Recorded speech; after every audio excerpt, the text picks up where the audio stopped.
Good morning students. आज हम भारत की संविधान सभा की कार्यप्रणाली इस विषय पर परिचर्चा करेंगे।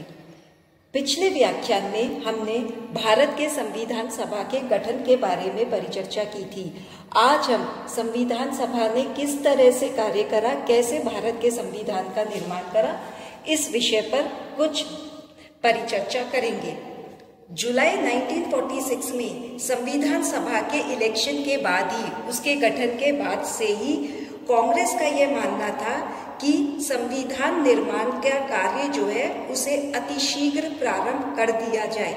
इस हेतु कांग्रेस की ओर से एक विशेषज्ञ समिति नियुक्त की गई। इस समिति ने संविधान सभा के कार्य संचालन की आवश्यक प्रक्रिया तय की। इस संविधान सभा का पहला अधिवेशन 9 दिसंबर 1946 में हुआ, जिसके की अस्थायी अध्यक्ष थे डॉक्टर सच्चिदानंद सिन्हा।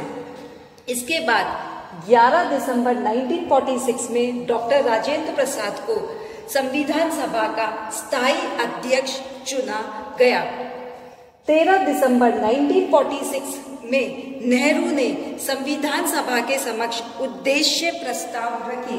उद्देश्य प्रस्ताव प्रस्तुत करते हुए नेहरू ने कहा कि मैं आपके सामने जो प्रस्ताव प्रस्तुत कर रहा हूं, उसमें हमारे उद्देश्यों की व्याख्या की गई है, योजनाओं पर रूपरेखा दी गई है और बताया गया है कि हम किस रास्ते पर चलने वाले हैं।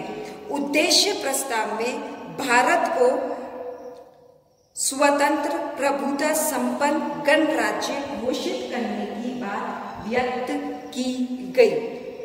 ये जो हमारी जो कॉन्स्टिट्यूएंट असेंबली थी, इसने बहुत सारी कमेटियों के जो है उसमें अंतर्गत कार्य किया। संविधान निर्माण के लिए जो बहुत सारे एस्पेक्ट्स थे, जो विभिन्न पहलू थे, उन पहलुओं पर डिटेल डिबेट एंड डिस्कशन के लिए संविधान सभा ने बहुत सारी समितियां नियुक्त की। इन समितियों में से जो प्रमुख समिति थी वे थी संघ संविधान समिति, यूनियन कॉन्स्टिट्यूशन कमेटी, प्रांतीय संविधान समिति, प्रोविंशियल कॉन्स्टिट्यूशन कमेटी, संघ शक्ति समिति, यूनियन पावर्स कमेटी, मूल अधिकारों, अल्पसंख्यकों आदि से संबंधित परामर्श समिति। लेकिन इन सब में जो प्रमुख समिति थी वो थी प्रारूप समिति।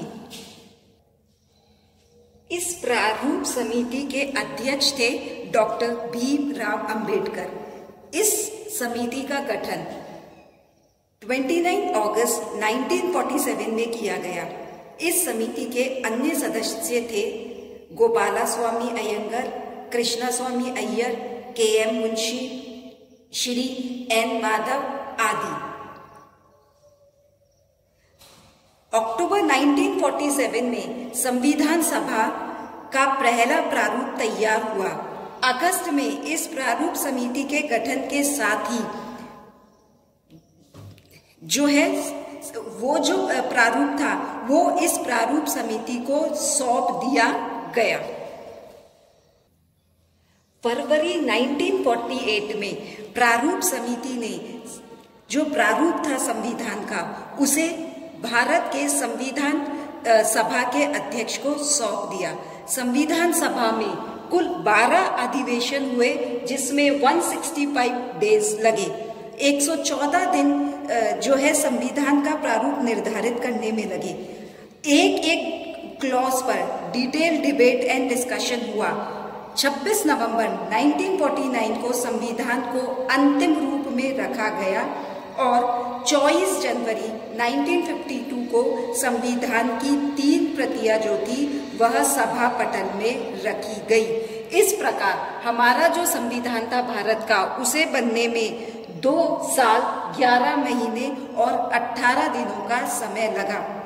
जो ओरिजिनल कॉन्स्टिट्यूशन था उसमें 395 आर्टिकल्स और 8 अनुसूचियां थी। संविधान का कुछ भाग जो है 26 नवंबर 1949 को और शेष भाग 26 जनवरी 1950 को लागू किया गया। ऑस्टिन के अनुसार भारत विश्व का सबसे बड़ा प्रजातांत्रिक देश बन गया और उन्होंने विश्व की सबसे बड़ी राजनीतिक घटना बताया है। ये जो भारत की जो संविधान सभा थी, इसकी कुछ आलोचनाएं भी की जाती है, जिसमें जो सबसे प्रमुख आलोचना है वो है इसकी संप्रभुता पर प्रश्न चिन्ह लगाया जाता है। विंस्टन चर्चिल और जयकर ने संविधान सभा की वैधता को चुनौती दी है।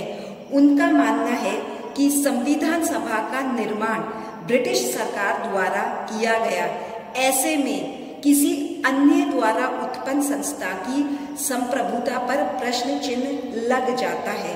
इसके अलावा कैबिनेट मिशन ने भी संविधान सभा पर कुछ प्रतिबंध लगाए थे, जैसे कि वह केंद्र सरकार की शक्तियों में वृद्धि नहीं कर सकती, समूहों में जो राज्य रखे गए हैं उसमें परिवर्तन नहीं कर सकती आदि।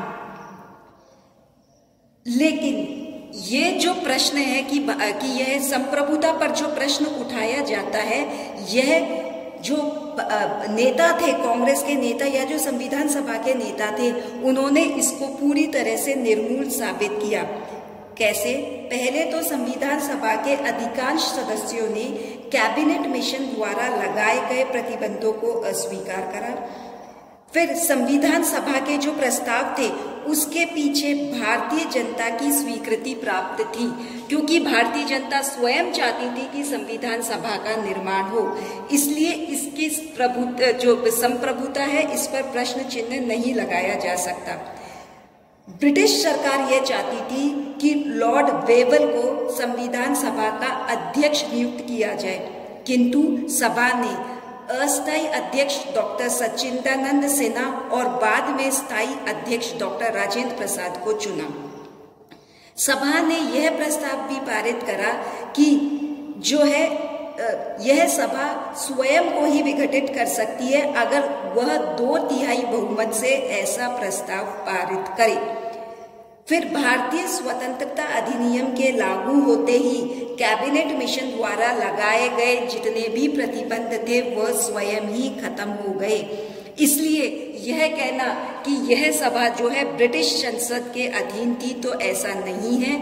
इस संविधान सभा ने संप्रभु निकाय के रूप में अपना कार्य किया। दूसरी आलोचना जो इसकी होती है वो उसके प्रतिदिनात्मक स्वरूप को लेकर संविधान सभा की आलोचना होती है।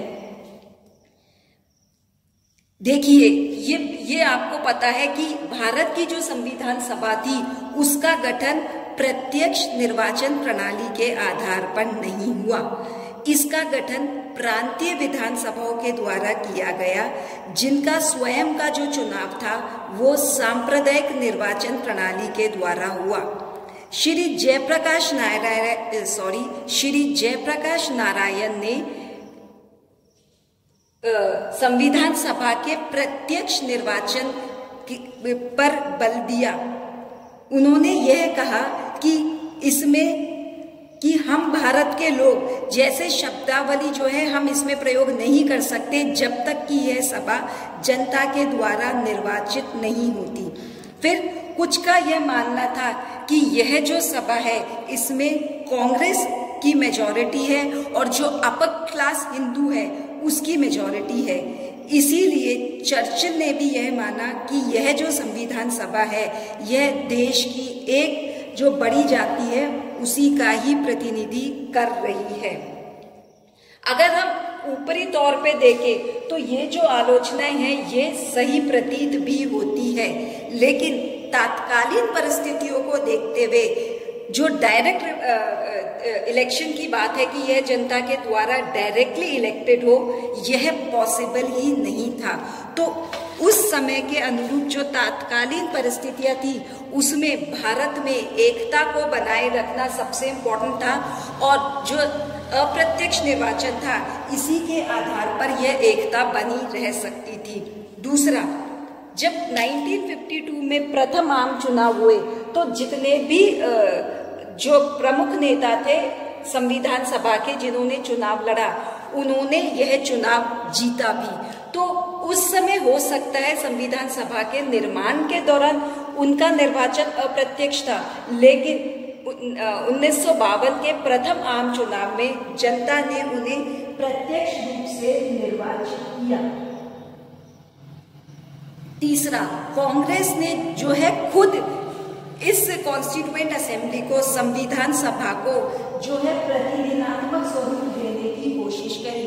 उन्होंने हर वर्ग, हर क्षेत्र से लोगों को लिया जो कि कांग्रेस से संबंधित भी नहीं थे।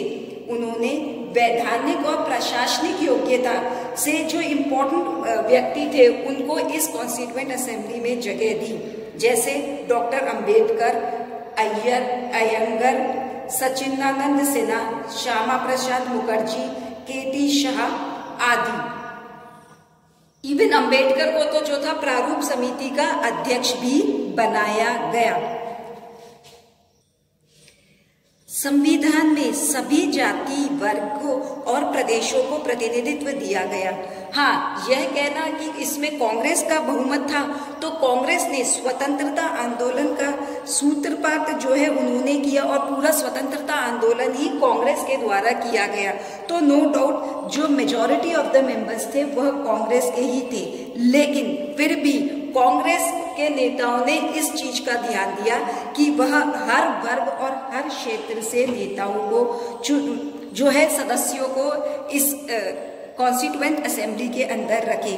इवन मुस्लिम लीग का वह सदस्य जो विभाजन के बाद भारत में ही रहना चाहता था, उसे भी संविधान सभा का सदस्य बनाए रखा गया, जो कि था मोहम्मद सादुल्ला। संविधान सभा में हर वर्ग को जो है प्रतिनिधित्व दिया गया। अगर हम बात करें तो 7 ईसाई थे, 3 एंग्लो इंडियन थे, 31 मुस्लिम्स थे, 5 सिख थे। तो कहने का क्या मतलब है कि हर वर्ग को प्रतिनिधित्व दिया गया। तो इसलिए ये कहना कि ये प्रतिनिधित्व ये नहीं था और केवल कांग्रेस या एक वर्ग का ही इसमें मेजॉरिटी थी, तो ऐसा नहीं था। तीसरी जो इसकी आलोचना की जाती है कि इसे लोकप्रिय सहमति प्राप्त नहीं थी। प्राय जो कॉन्स्टिट्यूशंस होते हैं देश के, उन्हें संविधान के निर्माण के बाद जनमत संग्रह के समक्ष रखा जाता है। ये जनता डिटरमिन करती है कि वह उस संविधान को एक्सेप्ट करेगी या नहीं, उसे रेक्टिफाई करने के लिए जनता के समक्ष रखा जाता है। लेकिन भारत के संविधान पर जनमत संग्रह नहीं लिया गया। उस समय की अगर हम परिस्थिति देखें तो पॉसिबल ही नहीं था जनमत संग्रह करवाना, क्योंकि यदि जनमत संग्रह करवाया जाता तो 17 करोड़ से अधिक मतदाता हो तो उस पर बहुत अधिक व्यय भी जो है, बहुत अधिक पैसे भी लगते। लेकिन जनमत संग्रह तो नहीं हुआ। लेकिन 1952 का जो फर्स्ट इलेक्शन थे वो बेसिकली इंडियन कॉन्स्टिट्यूशन और इंडियन कॉन्स्टिट्यूएंट असेंबली पर जनमत संग्रह ही था। और जब इन फर्स्ट इलेक्शन के जो रिजल्ट आए, वो रिजल्ट में जो भी मेजर लीडर्स थे कॉन्स्टिट्यूएंट असेंबली के, जो भी प्रमुख सदस्य थे कॉन्स्टिट्यूएंट असेंबली के, वो सब भारी मतों से विजयी हुए। तो कहने का क्या मतलब है, 1952 में जनता ने उन्हीं लोगों को जिताया जो कि कॉन्स्टिट्यूएंट असेंबली के मेजर सदस्य थे। तो जनमत संग्रह तो नहीं हुआ, लेकिन ये 1952 का जो फर्स्ट इलेक्शन था, ये बेसिकली कॉन्स्टिट्यूएंट असेंबली और भारत के संविधान पर जनमत संग्रह ही था। चौथी जो इसकी आलोचना होती है भारत के संविधान सभा की, वो ये कि इसमें एक वर्ग यानी वकीलों का ही जो है प्रभुत्व था। मतलब हम बात करें कॉन्स्टिट्यूएंट असेंबली में डॉक्टर अंबेडकर, के.एम. मुंशी, कृष्णा स्वामी अय्यर ऐसे वकील थे और उन्होंने जो एक पूरा कॉन्स्टिट्यूशन ड्राफ्ट किया, उस कॉन्स्टिट्यूशन को भी बहुत एक लीगल और फॉर्मुलिस्टिक लैंग्वेज इसकी ड्राफ्ट की। तो ये जो है आम जो व्यक्ति है वो उसे नहीं समझ सकता। ये बात सही है कि इसमें जो है ये जो विधिवेता थे, जिसमें कि डॉक्टर अंबेडकर या मुंशी, उन्होंने कॉन्स्टिट्यूएंट असेंबली में और कॉन्स्टिट्यूशन के निर्माण में महत्वपूर्ण भूमिका निभाई। लेकिन यह कहना कि केवल इसमें वकीलों की ही सभा थी, तो यह सही नहीं होगा।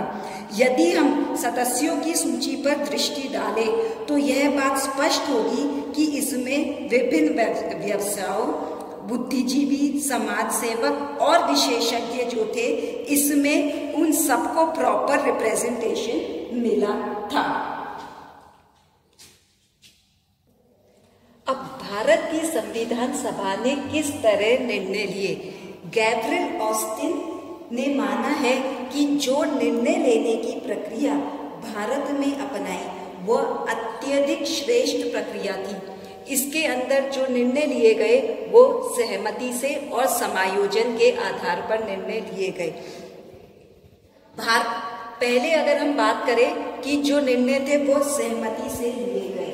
भारत के जो नेता थे उन्हें इस बात का आभास था कि वो एक कॉन्स्टिट्यूशन का निर्माण कर रहे हैं। ये जो कॉन्स्टिट्यूशन है ये लंबे समय तक चलने वाला है और पूरे देश पर इसे लागू होना है। अतः उन्होंने बहुमत के सिद्धांत को न अपनाकर सहमति से निर्णय लेने के सिद्धांत को अपनाया। कांग्रेस विधानमंडल दल की बैठकों में संविधान की हर धारा पर खुलकर परिचर्चा होती थी और संविधान निर्माण के संबंधित सभी महत्वपूर्ण समितियों में विभिन्न हितों, समुदायों एवं वर्गों को समुचित प्रतिनिधित्व दिया गया और अल्पसंख्यकों के हितों को भी प्रतिनिधित्व दिया गया। जो भी निर्णय लिया गया वो सहमति के आधार पर जो है निर्णय लिया गया। जो प्रमुख प्रावधान थे संविधान पर जिस पर की निर्णय सहमति के आधार पर लिया गया, उसमें पहला था भाषा पर विचार। अगर हम बात करें तो भारत एक मल्टीलिंगुअल कंट्री है। यहाँ पर किसी भाषाई फॉर्मूले पर पहुंचना बहुत मुश्किल हुआ। फॉर्मूले तक पहुंचने के लिए 3 वर्ष लगे। कुछ मेंबर्स इंग्लिश को रखना चाहते थे, कुछ हिंदी को रखना चाहते थे। फिर जो गैर हिंदी प्रांतीय जो क्षेत्र थे उन्हें हिंदी रखने में कठिनाई हो रही थी। इसीलिए सहमति बनाई गई कि हिंदी के साथ साथ अंग्रेजी को भी सरकारी कामकाज की भाषा बनाए रखा। सहमति पर जो निर्णय लिए गया वो संघीय जो प्रावधान है, भारत में जो संघीय व्यवस्था है उस पर भी सहमति से निर्णय लिया गया। जो संघीय प्रावधान तक पहुंचने के लिए कॉन्स्टिट्यूएंट असेंबली को 2 वर्ष लगे। संघीय और प्रांतीय नेताओं दोनों से ही बातचीत की गई और जो निर्णय था वो सहमति से ही लिया गया। स्पेशली प्रांतीय सरकारों की क्या शक्ति होनी चाहिए, संकटकालीन क्या व्यवस्थाएं होनी चाहिए, इन सब पर जो है सहमति बनाने के बाद ही जो है निर्णय लिया गया। यहाँ तक कि अल्पसंख्यकों से संबंधित जो व्यवस्थाएं थी उस पर भी सहमति के बाद ही निर्णय लिया गया। दूसरा जो निर्णय लेने की प्रक्रिया अपनाई गई वो थी समायोजन की। समायोजन का अर्थ समझौता नहीं है। समायोजन का अर्थ है कि 2 विभिन्न जो कॉन्सेप्ट्स हैं उन दोनों के बीच में, उन कॉन्सेप्ट्स के बीच समन्वय स्थापित करना। वो कॉन्सेप्ट्स देखने में एक दूसरे के विरोधाभासी लग सकते हैं, कॉन्ट्राडिक्टरी लग सकते हैं, लेकिन उन कॉन्ट्राडिक्टरी कॉन्सेप्ट्स के बीच में जो है एक मध्य मार्ग अपनाकर जो रास्ता अपनाया गया उसे समायोजन कहा जाता है। अगर हम भारतीय संविधान के संदर्भ में देखें तो भारत की संविधान सभा ने इस समायोजन द्वारा निर्णय लेने की जो व्यवस्था है उसे अपनाया। भारत के अंदर आप देखें बच्चों तो संघात्मक और एकात्मक सरकार दोनों के ही जो है फीचर्स देखने को मिलते हैं। जहां नॉर्मल सर्कमस्टांसेस में भारत एक संघीय व्यवस्था है, वहीं आपातकाल के अंदर वह एकात्मक में परिवर्तित हो जाता है। उसी तरह से भारत ने गणतंत्र को अपनाते हुए भी राष्ट्रमंडल की सदस्यता रखी। तो ये देखने में तो बहुत कॉन्ट्रेडरी कॉन्सेप्ट्स लगते थे, लेकिन इन कॉन्सेप्ट्स को भी समायोजित करके भारत ने अपने संविधान में अपनाया। तीसरा जो भारत के संविधान निर्माताओं ने करा, उन्होंने बहुत सारे देश के संविधानों का अध्ययन करा और उन संविधानों का अध्ययन कर वहाँ के जो इम्पॉर्टेंट फीचर्स थे जो वहाँ सक्सेसफुल रहे थे, उन्हें भारतीय परिस्थितियों के अनुकूल जो है ढालने की कोशिश करी, उनमें परिवर्तन भी किए। एज इट इज उन्हें नहीं लिया, उनमें परिवर्तन करे, जो परिवर्तन मतलब इंडियन सर्कमस्टांसेस के लिए जो यूजफुल हो, उनके अनुसार उसमें परिवर्तन कर उनको अपनाया। तो इन सब के बाद जो भारत में जो संविधान बनाया गया कॉन्स्टिट्यूएंट असेंबली के द्वारा, वो आज भी भारत के संविधान जो है आज भी भारत पर लागू होता है। इस तरह हम बात करेंगे भारतीय संविधान के निर्माण में न केवल व्यावहारिक दृष्टिकोण बल्कि एक श्रेष्ठ, मैं कहूँ तो, प्रक्रिया अपनाई गई है, जिसे भारत में रहने वाले हर भारतवासियों को ये लगेगा कि ये जो संविधान है समय और परिस्थिति के अनुरूप स्वयं को ढालते हुए आज भी अगर जो है वो शाश्वत है और भली प्रकार से काम कर रहा है। Thank you. उम्मीद करती हूँ आज का ये जो संविधान सभा की जो कार्य प्रणाली है वो आपको समझ में आई होगी। Thank you.